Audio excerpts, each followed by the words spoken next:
Welcome back to Amal Viji on the floor. Amal Viji on the ഫ്ലോറിന്റെ പുതിയൊരു എപ്പിസോഡിലേക്ക് എല്ലാവർക്കും ഹാർദവമായ സ്വാഗതം. ഞാൻ ഇന്നിവിടെ പറയാൻ പോകുന്നത് സന്ദീപ് വാര്യരെ കുറിച്ചാണ്. ഞങ്ങളെല്ലാവരും അറിഞ്ഞു കാണുമല്ലോ, സന്ദീപ് വാര്യർ BJP വിട്ട് കോൺഗ്രസിലേക്ക് ചേക്കേറിയിരിക്കുകയാണ്. ചേക്കേറുന്നൊന്നും പറയാൻ പറ്റത്തില്ല, BJPയിൽ നിന്നും ചവിട്ടി പുറത്താക്കിയ സന്ദീപ് വാര്യർ വേറെങ്ങും പോക്കടമില്ലാതെ കോൺഗ്രസിലേക്ക് വന്നിരിക്കുകയാണ്. അങ്ങനെ വേണമെങ്കിൽ നമുക്ക് പറയാം.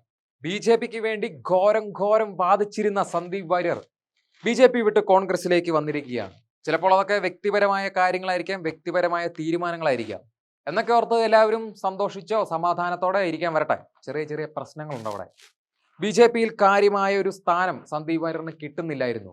അല്ലെങ്കിൽ സന്ദീപ് വാര്യർ എടുക്കുന്ന ഒരു തീരുമാനങ്ങളെ BJP പുറംകാല് വെച്ച് അടിച്ചു വിടുകയായിരുന്നു. എന്തിനാണ് അങ്ങനെയൊക്കെ ചെയ്യുന്നത്? സന്ദീപ് വാര്യരും BJPയിലെ ഒരു പ്രഥമ പ്രവർത്തകനാണ്. ജനങ്ങൾക്ക് എന്തെങ്കിലും പ്രശ്നങ്ങൾ ഉണ്ടായാൽ ജനങ്ങളുടെ ഒപ്പം നടന്ന് ആ പ്രശ്നം പരിഹരിക്കുന്നതുമായിട്ടുള്ള ഒരു സാധാരണ രീതിയിലുള്ള ജനങ്ങളുടെ ഒപ്പം നിൽക്കുന്ന ഒരു നേതാവായിരുന്നു സന്ദീപ് വാര്യർ. എന്നാൽ അദ്ദേഹത്തിന് വലിയ സ്ഥാനമാനങ്ങളോ കാര്യങ്ങളോ ഒന്നും തന്നെ ആവശ്യമില്ലായിരുന്നു. പക്ഷെ ഇത് കൊടുക്കേണ്ട ഉത്തരവാദിത്വം BJPക്കായിരുന്നു.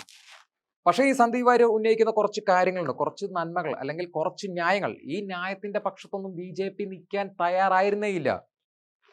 BJP എന്ന് വെച്ചാൽ കേന്ദ്രത്തിലുമുണ്ട് കേരളത്തിലുമുണ്ട്. ഇവരാരും തന്നെ നിൽക്കാൻ തയ്യാറായില്ല. മറിച്ച് സന്ദീപ് വാര്യർ ഉന്നയിക്കുന്ന കാരണങ്ങളും പ്രശ്നങ്ങളും നീതികളും BJP പുറംകാല് വെച്ച് അടിച്ചു വിടുകയായിരുന്നു. കാരണം എന്തായിരിക്കാം? നമുക്ക് ഊഹിക്കാവുന്നേ ഉള്ളൂ. അത് BJPക്ക് ദോഷകരമായി തീരുന്ന കുറച്ച് പ്രവർത്തികളാകാനേ സാധ്യതയുള്ളൂ. അതുകൊണ്ടായിരിക്കണം BJP അങ്ങനെ ഒരു തീരുമാനം എടുത്തത്. നമ്മളെല്ലാവരും ഇന്ന് കണ്ടുവരുന്ന BJPയുടെ കുറച്ച് നയങ്ങളുണ്ട്. അമ്പലങ്ങളെ സംരക്ഷിക്കുക, അമ്പലവാസികളെ സംരക്ഷിക്കുക, ഹിന്ദു ആചാരപ്രകാരം നിലനിന്ന് പോകുന്ന ആചാരാനുഷ്ഠാനങ്ങളെ മാത്രം പ്രോത്സാഹിപ്പിക്കുക, മറ്റുള്ള ആചാരാനുഷ്ഠാനങ്ങളെ കുറ്റം പറഞ്ഞ് മറ്റുള്ള ആചാരാനുഷ്ഠാനങ്ങൾ ഇവിടെ നിലവിൽ വരാൻ പാടില്ലെന്നും അവയെല്ലാം വെളിയിലോട്ടോ എവിടെയെങ്കിലും പോകട്ടെ, ഹിന്ദുക്കൾ മാത്രമേ ഈ കേരളത്തിൽ നിൽക്കാവൂ എന്നൊക്കെ പറഞ്ഞ് ശക്തമായി വാദിക്കുന്ന ഒരു തീവ്രവാദി സംഘടനയാണ് ഇന്ന് BJP. അങ്ങനെയുള്ള ഒരു BJPയിലാണ് ഈ സന്ദീപ് വാര്യർക്ക് നിൽക്കാൻ സൗകര്യമില്ലെന്ന് പറഞ്ഞ് ഇറങ്ങിപ്പോകുന്നത്. പക്ഷേ ചില പ്രോബ്ലങ്ങളും ചില കാര്യങ്ങളും ഉണ്ട്. അത് എന്താണെന്ന് വെച്ച് കഴിഞ്ഞാൽ BJPയിലെ നയങ്ങളാണ്. BJPയുടെ വെറും വൃത്തികെട്ട നയങ്ങൾ കാരണമാണ് സന്ദീപ് വാര്യർ ഇറങ്ങിപ്പോകുന്നത്. പക്ഷേ നിങ്ങളൊരു കാര്യം ശ്രദ്ധിച്ചിട്ടുണ്ടായിരിക്കാം, 9 വർഷമായി കേരളം ഭരിച്ചുകൊണ്ടിരിക്കുന്ന CPM ഉള്ള ഈ ഒരു കേരളത്തിൽ സന്ദീപ് വാര്യർ BJP വിട്ട് CPMലേക്ക് പോയിട്ടേ ഇല്ല. എന്തായിരിക്കും അങ്ങനെ പോകാത്തത്? ഒരുപക്ഷെ കമ്മ്യൂണിസത്തിലേക്ക് ചെന്ന് കഴിഞ്ഞാൽ ഈ സന്ദീപ് വാര്യരെ ഇവരെ ഇരുകൈയും നീട്ടി സ്വീകരിക്കുമായിരുന്നോ എന്ന ചോദ്യമൊക്കെ ഉയർന്നു വന്നേക്കാം. പക്ഷെ ഒരിക്കലുമില്ല. വെറും നാറിയ പാർട്ടികളാണ് ഈ BJPയും CPMഉം. അതിന് വ്യക്തമായ ഉദാഹരണങ്ങൾ നമ്മുടെ മുന്നിലുണ്ട്. CPMന്റെ കുറച്ച് അജണ്ടകൾ എടുത്താൽ മാത്രം മതി, നിങ്ങൾക്ക് മനസ്സിലാകും. അല്ലെങ്കിൽ CPM എന്ന പാർട്ടിക്കകത്ത് നിൽക്കുന്ന നല്ല പ്രവർത്തകരെ ഇവർ ആ നല്ല പ്രവർത്തനം ചെയ്യാൻ വേണ്ടി പ്രോത്സാഹിപ്പിക്കത്തില്ല. കാരണം വേറൊന്നുമല്ല, ഇവർക്ക് വേണ്ട കുറച്ച് കാര്യങ്ങളുണ്ട്. അഴിമതികൾ അല്ലെങ്കിൽ ഇവരുടെ ആൾക്കാർക്ക് കിട്ടേണ്ട കുറച്ച് സൗകര്യങ്ങൾ മറ്റുള്ള ആൾക്ക് കിട്ടുമ്പോൾ ഇവർക്ക് കുരുപൊട്ടുന്ന ഒരു അവസ്ഥയുണ്ട്. ആ അവസ്ഥയിൽ ചെന്നെത്തിക്കുന്ന ഒരു കൂട്ടം ആൾക്കാരെ ഇവർ അടിച്ചൊതുക്കുകയും ഇവരെ പാർട്ടിയിൽ നിന്നും പോകാൻ വേണ്ടി പുഷ് ചെയ്യുകയും ചെയ്യുന്ന ഒരു അവസ്ഥയാണ് ഇന്ന് CPMൽ ഉണ്ടായിക്കൊണ്ടിരിക്കുന്നത്. അതേ സെയിം അവസ്ഥ തന്നെയാണ് ഇന്ന് BJPയിലും ഉണ്ടായിക്കൊണ്ടിരിക്കുന്നത്. അതിന് വ്യക്തമായ ഉദാഹരണമാണ് സന്ദീപ് വാര്യർ എന്ന ഒരു നേതാവ്, ജനങ്ങളുടെ നേതാവ് ഇന്ന് BJP വിട്ട് കോൺഗ്രസിലേക്ക് കുടിയേറി പാർത്തിരിക്കുന്നത്. ഈ സന്ദീപ് വാര്യരെ സ്നേഹിക്കുന്ന ഒരു കൂട്ടം അല്ലെങ്കിൽ ഒരു കൂട്ടത്തിലധികം ജനങ്ങളുണ്ട്. ആ ജനങ്ങളോട് സന്ദീപ് വാര്യർ ഉത്തരം പറയാൻ തയ്യാറാകണം. കാരണം ഈ കോൺഗ്രസിലേക്ക് മാറിയതിന് സന്ദീപ് വാര്യർ തന്നെ അല്ലെങ്കിൽ സന്ദീപ് വാര്യർ ഒറ്റയ്ക്കെടുത്തൊരു തീരുമാനമാണ്. അത് എന്തൊക്കെയായിരുന്നാലും, എന്തൊക്കെ അഴിമതികളോ അല്ലെങ്കിൽ വേണ്ടത്ര പരിഗണന കിട്ടാതിരിക്കുന്ന ഒരു അവസരത്തിൽ ഈ സന്ദീപ് വാര്യർ ഇങ്ങനെ ഒരു തീരുമാനം എടുക്കുകയായിരുന്നു. അത് അണികളോടോ ആരോടും ചോദിച്ചിട്ടുമില്ല. അപ്പോൾ ഈ സന്ദീപ് വാര്യരെ വിശ്വസിച്ച് കൂടെ നിന്ന അണികളാരായി? വെറും മണ്ടന്മാർ. വെറും മണ്ടന്മാരാക്കുകയായിരുന്നു ഈ സന്ദീപ് വാര്യർ ഇവരുടെ അണികളെയും സന്ദീപ് വാര്യരെ സ്നേഹിക്കുന്ന ജനങ്ങളെയും. ഈ ജനങ്ങൾക്ക് ഇന്ന് ആരുടെയും കൂടെ നിൽക്കാൻ പറ്റാത്ത അവസ്ഥയാണ്. CPMന്റെ കൂടെ ചെന്നാൽ വെട്ടിക്കൊല്ലും, കോൺഗ്രസിന്റെ കൂടെ ചെന്നാൽ അഴിമതി കാണിച്ച് പീഡിപ്പിച്ചു കൊല്ലും, BJPയുടെ കൂടെ ചെന്ന് കഴിഞ്ഞാൽ മത തീവ്രവാദം നമ്മുടെ തലക്കിട്ട് നമ്മളൊരു മത തീവ്രവാദിയാക്കി എടുക്കുന്ന ഒരു അവസ്ഥയാണ് ഇവിടെ. സന്ദീപ് വാര്യർ BJP വിടാനുള്ള പ്രധാന കാരണം എന്തെന്ന് വെച്ച് കഴിഞ്ഞാൽ സന്ദീപ് വാര്യർക്ക് വേണ്ടത്ര പരിഗണന BJPയിൽ കൊടുത്തിട്ടില്ല. അതേ മറിച്ച് ഈ പാർട്ടിയുടെ ഒരു പ്രവർത്തനങ്ങളും ചെയ്യാതിരിക്കുന്ന വെറും BJP എന്നൊരു പ്രസ്ഥാനത്തെ അല്ലെങ്കിൽ BJP എന്നൊരു കാവിക്കൊടിയെ മാത്രം സ്നേഹിക്കുന്ന ഒരു കൂട്ടം ആൾക്കാർ അല്ലെങ്കിൽ ഒരു കൂട്ടം നേതാക്കൾ ഇവരുടെ ആവശ്യങ്ങൾ മാത്രം നിറവേറ്റി കൊടുക്കുന്ന ഒരു വൃത്തികെട്ട ഒരു സംഘടനയായി മാറിക്കഴിഞ്ഞു ഇന്ന് BJP. അതിന് വ്യക്തമായ ഉദാഹരണങ്ങൾ നമുക്ക് ചുറ്റുമുണ്ട്. കണ്ണുറന്ന് നോക്കിയാൽ മാത്രം മതി. എത്ര നേതാക്കന്മാർ ആ പാർട്ടി വിട്ട് വെളിയിൽ ചാടുന്നു, അല്ലെങ്കിൽ എത്ര അണികൾ ആ പാർട്ടി വിട്ട് വെളിയിൽ ചാടുന്നു. അതിലെല്ലാം വ്യക്തമായൊരു ഉദാഹരണമാണ് ഇന്ന് സന്ദീപ് വാര്യരുടെ ഒരു കാര്യം എടുത്താൽ തന്നെ നിങ്ങൾക്കറിയാം. ഇത്രയും വലിയൊരു നേതാവിന് ഇങ്ങനെ ഒരു പീഡനം നേരിട്ടിട്ടുണ്ടെങ്കിൽ നാളെ ജനങ്ങളുടെ അവസ്ഥ എന്താകും? BJPയെ സ്നേഹിക്കുന്ന, കോൺഗ്രസിനെ സ്നേഹിക്കുന്ന അല്ലെങ്കിൽ CPM-നെ സ്നേഹിക്കുന്ന ഓരോ പാർട്ടി അണികളുടെയും അവസ്ഥ എന്താകും? ഇവരെന്തെങ്കിലും അഭിപ്രായ വ്യത്യാസങ്ങൾ പറഞ്ഞു കഴിഞ്ഞാൽ ഇവരെ ചവിട്ടി പുറത്താക്കുകയോ അടിച്ചു കൊല്ലുകയോ ചെയ്യുന്ന ഒരു 3 പാർട്ടികളുള്ള സ്ഥലത്താണ് നമ്മൾ ഇന്ന് ജീവിച്ചിരിക്കുന്നത്. നമ്മുടെയൊക്കെ ജീവന് തന്നെ ആപത്താണ്. പാർട്ടിയിലെ അണികൾ ജീവനും കൊണ്ട് രക്ഷപ്പെട്ടത് തന്നെ ഏതോ മുജ്ജന്മ സുഹൃതം എന്ന് വേണമെങ്കിൽ നമുക്ക് പറയാൻ സാധിക്കും. പക്ഷേ അവിടെ ചെറിയൊരു തിരുത്തും പ്രശ്നങ്ങളും ഉണ്ട്. ഈ സന്ദീപ് വാര്യർ ചെയ്ത ഈ പ്രവൃത്തിയോട് എല്ലാവർക്കും യോജിക്കാൻ പറ്റുന്നുണ്ടോ? നിങ്ങൾ കണ്ണു തുറന്നൊന്ന് ചോദിച്ചാൽ മതി. പാർട്ടിയിലുള്ള ആൾക്കാർക്കെങ്കിലും യോജിക്കാൻ പറ്റുന്നുണ്ടോ? ഇല്ല, പറ്റുന്നേ ഇല്ല. എല്ലാവരും മണ്ടന്മാരാക്കി മറുകണ്ഠം ചാടിയിരിക്കുന്നു. ഇനിയിപ്പോൾ കോൺഗ്രസിൽ എന്തെങ്കിലും പ്രശ്നം ഉണ്ടായി കഴിഞ്ഞാൽ അപ്പുറം മറുകണ്ഠം ചാടില്ല എന്നും ഈ പാർട്ടിയിൽ നിലനിൽക്കില്ല എന്നും എന്താണ് ഇത്ര ഉറപ്പ്? ആർക്കും ഉറപ്പ് പറയാൻ പറ്റത്തില്ല. അതുകൊണ്ട് തന്നെ ഇവരെയൊക്കെ സ്നേഹിക്കുന്ന അല്ലെങ്കിൽ ഇവരോടൊപ്പം കൂട്ടുപിടിക്കുന്ന അണികളെ മാത്രം പറഞ്ഞാൽ മതി. ഇങ്ങനെയുള്ളവന്മാരെ ഒന്നും കൂട്ടുപിടിക്കാനേ പോകരുത്. നിങ്ങൾ ഒറ്റക്കാര്യം നോക്കുക, നിങ്ങളുടെ കുടുംബം നോക്കി മാത്രം ജീവിക്കുക. അങ്ങനെ ജീവിച്ചെങ്കിൽ മാത്രമേ ഇന്നത്തെ കാലത്ത് നിലനിൽപ്പുള്ളൂ.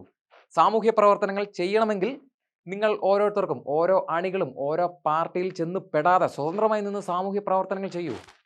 ഈ പാർട്ടി പ്രവർത്തനം എന്ന് വെച്ചാൽ അഴിമതി മാത്രം കാണിച്ച് കയ്യുക്കുള്ളവൻ കാര്യക്കാരൻ എന്ന രീതിക്ക് മറ്റുള്ളവന്മാരെ ദ്രോഹിക്കുന്ന ഒരു പരിപാടിയല്ല പാർട്ടി പ്രവർത്തനം. പാർട്ടി പ്രവർത്തനം എന്ന് വെച്ചാൽ സ്നേഹിക്കുക. പട്ടിണിയും ദാരിദ്ര്യവും അനുഭവിക്കുന്ന ഒരു കൂട്ടം ജനങ്ങൾക്ക് താങ്ങായും തണലായും നിൽക്കുന്നതാണ് ഈ പാർട്ടി പ്രവർത്തനം. അങ്ങനെയുള്ളവനാണ് യഥാർത്ഥ പാർട്ടിക്കാരൻ. അത് BJP ആയാലും കോൺഗ്രസ് ആയാലും കമ്മ്യൂണിസ്റ്റ് ആയാലും അത് തന്നെയാണ് നമുക്കിന്നിവിടെ വേണ്ടത്. ഇന്ന് സന്ദീപ് വാര്യർ BJP വിടാൻ വ്യക്തമായ കാരണങ്ങളുണ്ട്. എന്തെന്ന് വെച്ച് കഴിഞ്ഞാൽ വേണ്ടത്ര പരിഗണന കിട്ടുന്നില്ല. അത് തന്നെയാണ് ഏറ്റവും വലിയ കാര്യം. ഈ BJP എന്ന പാർട്ടിയിൽ വർഷങ്ങളായി നിലനിന്നിരുന്ന അല്ലെങ്കിൽ ഈ BJPയുടെ തലപ്പത്ത് നിൽക്കുന്ന ആൾക്കാർക്ക് മാത്രമേ വ്യക്തമായ പരിഗണന ഇന്ന് കിട്ടുന്നുള്ളൂ. ഒരു ഇലക്ഷൻ വന്നെങ്കിൽ പോലും ആ നേതാക്കളെയാണ് ഇന്നിവർ ആദ്യം പിടിച്ച് ജനപക്ഷത്ത് നിർത്തുന്നത്, അല്ലെങ്കിൽ ആദ്യം മത്സരിക്കാൻ വേണ്ടി സജസ്റ്റ് ചെയ്യുന്നത്. അതല്ലാതെ ജനപക്ഷം ഉണ്ടെന്നോ ജനങ്ങൾക്ക് ഇഷ്ടമാണെന്നോ ഒരു കാര്യം പോലും ഇവരൊന്നും ആലോചിക്കുന്നില്ല. അത് BJP ആണെങ്കിലും CPM ആണെങ്കിലും കോൺഗ്രസ് ആണെങ്കിലും ശരി. കോൺഗ്രസിന്റെ കാര്യത്തിൽ നമുക്ക് വ്യക്തമായ ഒരു ഉദാഹരണം എടുക്കാനുണ്ട്. ഒരു മഹാനായ ഒരു നേതാവ് ഉണ്ടായിരുന്നു നമുക്ക്, ഉമ്മൻചാണ്ടി സാർ. ഉമ്മൻചാണ്ടി സാറിന്റെ കൂടെ നിന്ന് മറ്റുള്ള ജനങ്ങളുടെ കാര്യങ്ങൾ അന്വേഷിക്കുകയും തിരക്കുകയും ചെയ്തുവെന്ന് നല്ല സേവനം കാഴ്ചവെച്ച ഒരുപാട് അണികൾ ഉണ്ടായിരുന്നു നമ്മുടെ ഉമ്മൻചാണ്ടി സാറിന്റെ കൂട്ടത്തിൽ. അതും ഒരുപാട് 10-20 വർഷം എക്സ്പീരിയൻസ് ഉള്ള രാഷ്ട്രീയ നേതാക്കന്മാരുണ്ടായിരുന്നു ഉമ്മൻചാണ്ടി സാറിന്റെ കൂട്ടത്തിൽ. ഉമ്മൻചാണ്ടി സാറിന്റെ ഇഷ്ടങ്ങൾക്കും എല്ലാത്തിനും കൂട്ടുനിന്ന് ജനങ്ങളെ സേവിച്ച യഥാർത്ഥ പാർട്ടിക്കാരന്മാരുണ്ടായിരുന്നു. എന്നിട്ടും ഉമ്മൻചാണ്ടി സാറിന്റെ വിയോഗത്താൽ ഉമ്മൻചാണ്ടി സാറിന്റെ മകനെ ഒരു പാർട്ടിയിലോ അല്ലെങ്കിൽ ജനസേവനം ചെയ്ത് എക്സ്പീരിയൻസ് ഇല്ലാത്ത ഒരു മകനെ പുഷ് ചെയ്ത് ആ പാർട്ടിയിലേക്ക് കൊണ്ടുവരുന്നതും അത് കഴിഞ്ഞുള്ള പട്ടിഷോകൾ നമ്മൾ കാണാനിട വന്നതും ഇങ്ങനെ ഒരു നെപ്പോട്ടിസത്തിന്റെ ഭാഗമായിട്ടാണെന്ന് വേണമെങ്കിൽ നമുക്ക് പറയാം. അങ്ങനെയൊക്കെ വെച്ച് നോക്കുമ്പോൾ ഈ സന്ദീപ് വാര്യർക്ക് എന്തുറപ്പാണ് ഈ കോൺഗ്രസ് എന്ന പാർട്ടിയിലുള്ളത്? നാളെ ഒരു ദിവസം കോൺഗ്രസിന്റെ ഒരു നേതാവ് പോയി കഴിഞ്ഞാൽ ആ നേതാവിന്റെ മകനെയോ ബന്ധുക്കളെയോ പിടിച്ച് ആ നേതാവിന്റെ സ്ഥാനത്ത് നിർത്തില്ല എന്ന് ആർക്കാണ് ഇത്ര ഉറപ്പുള്ളത്? കാരണം എല്ലാ പാർട്ടിയിലും കാര്യങ്ങൾ തീരുമാനിക്കുന്നത് ആ പാർട്ടിയുടെ തലപ്പത്തിരിക്കുന്ന തലതൊട്ടപ്പന്മാരാണ്.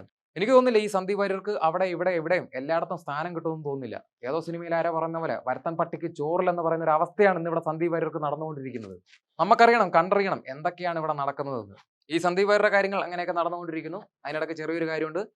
സന്ദീപ് വാര്യർ ഈ BJPയിലുള്ള കാലത്ത് സന്ദീപ് വാര്യരുടെ അച്ഛൻ മരിച്ച ഒരു പ്രശ്നം ഉണ്ടായിരുന്നു. അന്ന് BJPയിലെ എത്ര മുതിർന്ന അംഗങ്ങൾ സന്ദീപ് വാര്യരുടെ അച്ഛനെ കാണാൻ വന്നു. ഇത്രയും മുതിർന്ന ഒരു പാർട്ടി പ്രവർത്തകൻ, ഇത്രയും ജനലക്ഷങ്ങൾ പിന്തുണയുള്ള ഒരു പാർട്ടി പ്രവർത്തകന്റെ വീട്ടിൽ ജനങ്ങൾ മാത്രമേ ഉണ്ടായിരുന്നുള്ളൂ. ഒരു പാർട്ടി അധിഷ്ഠിതമായ അല്ലെങ്കിൽ ഒരു പാർട്ടിയിലെ നേതാക്കന്മാർ ഒറ്റയൊരുത്തൻ ആ വീട്ടിൽ കയറിപ്പോയില്ല. അതുകൊണ്ടൊക്കെ നമുക്ക് മനസ്സിലാക്കാവുന്ന കാര്യങ്ങളേ ഉള്ളൂ ഈ സന്ദീപ് വാര്യർക്ക് BJPയിൽ എത്രത്തോളം സ്ഥാനമുണ്ടെന്ന കാര്യം. ഒരു സ്ഥാനവുമില്ല. ഒരു പട്ടിക്ക് പോലുള്ള സ്ഥാനമില്ല. ഒരു പട്ടിക്ക് പോലുള്ള സ്ഥാനമില്ല ഇന്ന് BJPയിൽ സന്ദീപ് വാര്യർക്ക്. അതുകൊണ്ട് ഈ ആട്ടം തുപ്പും കേട്ട് അമ്പലങ്ങളെ സ്നേഹിക്കുന്ന, വിശ്വാസികളെ സ്നേഹിക്കുന്ന, ജനപക്ഷങ്ങളെ സ്നേഹിക്കാത്ത കുറച്ച് സംഖ്യകളുടെ കീഴിൽ കാൽനക്കി പട്ടിയായി നിൽക്കാൻ സന്ദീപ് വാര്യർക്ക് താല്പര്യമില്ല. അതിനാലാണ് അദ്ദേഹം ഇറങ്ങിപ്പോയത്. പക്ഷേ ഇവിടെ ചെറിയൊരു പ്രശ്നമുള്ളത് ജനങ്ങളുടെ കാര്യത്തിലാണ്. ജനങ്ങൾ ആരുടെ കൂടെ നിൽക്കും എന്നൊരു കാര്യത്തിലാണ് ഇപ്പൊ സംശയമായി നിൽക്കുന്നത്. കുറച്ചു കാലം മുന്നേ സന്ദീപ് വാര്യരെ പേര് പറഞ്ഞ കോൺഗ്രസ്സുകാർ ഇന്ന് സന്ദീപ് വാര്യരെ അനുകൂലിച്ച് നടക്കുന്നു. അവരുടെയൊക്കെ ഒരു ഗതികേടെ. നേതാക്കന്മാർ തീരുമാനിക്കുന്നു, അണികൾ അനുസരിക്കുന്നു. പക്ഷെ ഇവിടെ അണികൾക്ക് ഒരു റോളും ഇല്ല. അതാണ് ഇന്നത്തെ ഒരു പ്രധാന പ്രശ്നം. അണികൾ എന്ത് ചെയ്യും? ആരുടെ കൂടെ നിൽക്കും? അണികൾക്ക് സ്വന്തമായി ഒരു തീരുമാനമെടുക്കാനില്ലാത്ത ഒരു അവസ്ഥയിലേക്ക് ഇന്നത്തെ പാർട്ടി പ്രവർത്തനം നീങ്ങിക്കൊണ്ടിരിക്കുന്നു. അണികളായ നിങ്ങൾ ഓരോരുത്തരും തീരുമാനിക്കൂ, ഇവന്മാരുടെയൊക്കെ കൂടെ നിൽക്കണോ, അതോ സ്വതന്ത്രമായി ആർക്കെങ്കിലും വോട്ട് ചെയ്യണോ, അതോ വോട്ട് ചെയ്യാതിരിക്കണോ? എൻ്റെ ഒരു അഭിപ്രായത്തിൽ നിങ്ങൾ വോട്ട് ചെയ്യാതിരിക്കുമായിരിക്കും നല്ലത്. കാരണം ഇമാതിരി കള്ളന്മാരെയും അഴിമതിക്കാരെയും ചൂഷണക്കാരെയും എല്ലാം ഈ രാഷ്ട്രീയക്കാരന്റെ തലപ്പത്തിരുത്തുന്ന ഇമാതിരി ഒരു വൃത്തികെട്ട സംഭവം ഈ നാട്ടിൽ നിന്നും തുടച്ചു നീക്കണം എന്നാണ് ഞാൻ പറയുന്നത്. ഇനിയിപ്പോ സന്ദീപ് വാര്യർ കുറച്ച് പ്രവർത്തനങ്ങളൊക്കെ ഒന്ന് മാറ്റിപ്പിടിച്ചിരിക്കുകയാണ്. പാലക്കാട്ടെ ഇലക്ഷന് വേണ്ടി സന്ദീപ് വാര്യർ ഇറങ്ങുകയാണ് രാഹുൽ മാങ്കൂട്ടത്തിന്റെ കൂടെ. കണ്ടറിയണം, രാഹുൽ മാങ്കൂട്ടം ജയിക്കുമോ? ജനങ്ങൾ സന്ദീപ് വാര്യരുടെ കൂടെ നിൽക്കുമോ? ജനങ്ങൾക്കും കുറച്ചൊക്കെ വിവരവും ബുദ്ധിയും വെച്ച് തുടങ്ങി എന്ന് വേണമെങ്കിൽ പറയാം. ആരുടെ കൂടെ നിൽക്കും എന്നതിന്റെ അടിസ്ഥാനത്തിൽ. കാരണം ആരുടെയെങ്കിലും കൂടെ നിന്ന് കഴിഞ്ഞാൽ അയാൾ അടുത്ത ദിവസം പൊടിയും തട്ടിയും കയറ്റുപോകും. ജനങ്ങൾ മണ്ടന്മാരായി തീരും. ആ ഒരവസ്ഥയാണ് ഇന്നിവിടെ ഉണ്ടായിക്കൊണ്ടിരിക്കുന്നത്. അപ്പോൾ ജനങ്ങളെല്ലാം തന്നെ ഒരു ഒറ്റക്കെട്ടായി തീരുമാനമെടുക്കൂ. ആരുടെ കൂടെ നിൽക്കണം? അഴിമതിയും ചൂഷണവും കാണിക്കുന്ന പാർട്ടികളുടെ കൂടെ നിൽക്കണോ? അതോ പെട്ടെന്നൊരു സുപ്രഭാതത്തിൽ പൊടി തട്ടി ഏറ്റുപോകുന്ന നേതാക്കന്മാരുടെ കൂടെ നിൽക്കണോ എന്നതാണ് ഇവിടുത്തെ ക്വസ്റ്റ്യൻ. നിങ്ങൾ ഓരോരുത്തരും തീരുമാനിക്കൂ. നിങ്ങൾക്ക് തീരുമാനിക്കാൻ ഞാൻ സമയം തരാം. ഞാൻ സമയം തന്നേ പറ്റൂ. അതുകൊണ്ട് ഇന്നത്തെ ഈ എപ്പിസോഡ് ഞാൻ ഇന്നിവിടെ അവസാനിപ്പിക്കാൻ പോവുകയാണ്. അടുത്ത ദിവസം രാഷ്ട്രീയത്തിൽ വലിയ വലിയ പ്രശ്നങ്ങൾ ഉണ്ടാകുമെന്ന് ഞാൻ ചിന്തിക്കുന്നുണ്ട്.